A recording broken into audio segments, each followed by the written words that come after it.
Hello ma'am, good morning. This is Joeven Lozada and I'm going to report the topic of hazard in the workplace. What is hazard? A hazard is any source of potential damage, harm or adverse health effects on something or someone. Hazard also a situation with potential for harm in terms of human injury or ill health, damage to property, damage to the environment, or a combination of these. Hazard at work may include noisy machinery, a moving forklift, chemicals, electricity, working at heights, a repetitive job, or inappropriate behavior that adversely affect a worker's safety and health. The six main categories of hazards are biological, chemical, physical, safety hazard, ergonomic, psychosocial. First is biological. Biological hazards are organic substances that present a threat to the health of people and other living organisms. Biological hazards include viruses, bacteria, insects, animals, and humans. This source can cause a variety of health effects ranging from skin irritation and allergies to infections. For example, mold, blood, and other bodily fluids, harmful plants, sewage, dust, and vermin. To prevent these biological hazards, practice washing your hands frequently with warm water and soap, wearing personal protective equipment or PPE.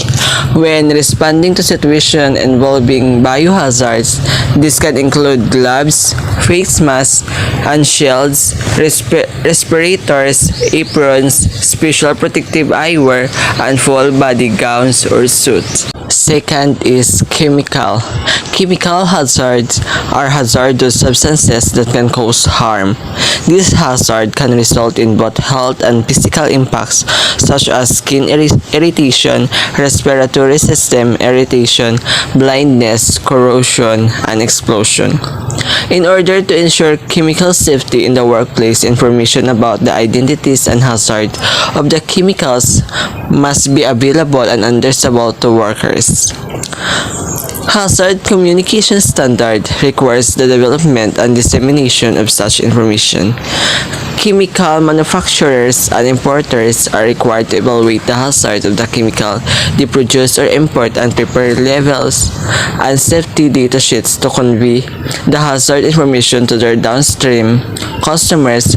All employers with hazardous chemicals in their workplace must have labels and safety data sheets for their exposed workers and train them to handle the chemicals appropriately. The training for employees must also include information on the hazard of the chemical and the worker in the work area and the measure to be used to protect themselves.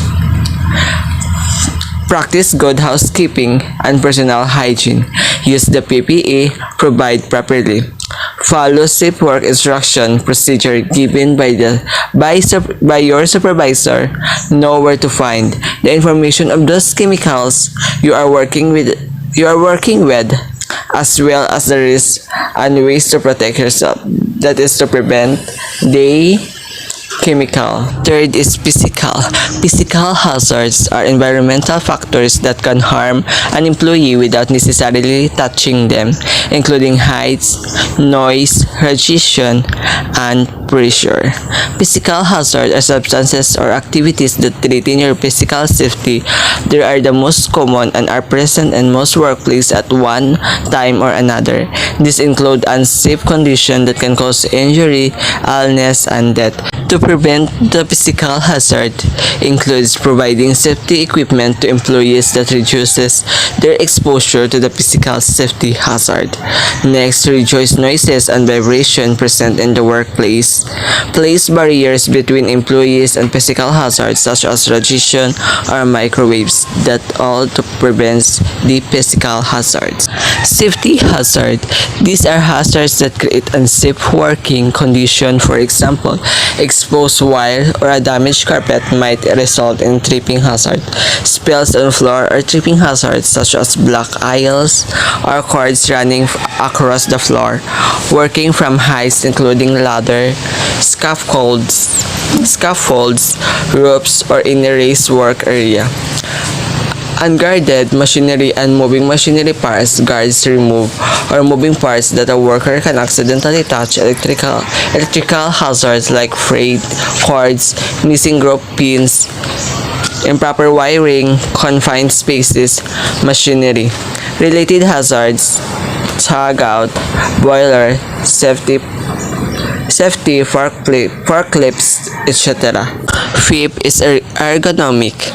Ergonomic hazards are a result of physical factors that can result in musculoskeletal injuries. For example, a poor workstation set up in an office, poor posture, and manual handling. Ergonomic hazards are factors in your environment that can harm the musculoskeletal system. They are injuries that are caused by strain placed on the body from ergonomic hazard and are not always immediately obviously, making this hazard difficult to detect. Ergonomic hazards are physical conditions that may pose risk of injury to the musculoskeletal system, such as the muscle or ligaments of the lower back, tendons or nerves of the hand, wrist, or bones surrounding the knees, resulting in a musculoskeletal disorder. Lastly, psychosocial hazard. Psychosocial hazards include those that can have an adverse effect on an employee's mental health or well-being. For example, sexual harassment, victimization, stress, and workplace violence. Psychosocial hazard is the name most commonly used for those hazards that can have an impact on the psychological health or mental or emotional well-being of a person. This means that the duty to ensure, as far as reasonably practicable, health and safety extends to ensuring the emotional and mental health of workers. How can psychological hazards be prevented? In practicing, preventing, and managing stress in the workplace before it becomes a risk to health and safety may be achieved by having senior management commitment and reducing workplace stress, consulting with workers to create and promote a mentally healthy workplace culture. Thank you.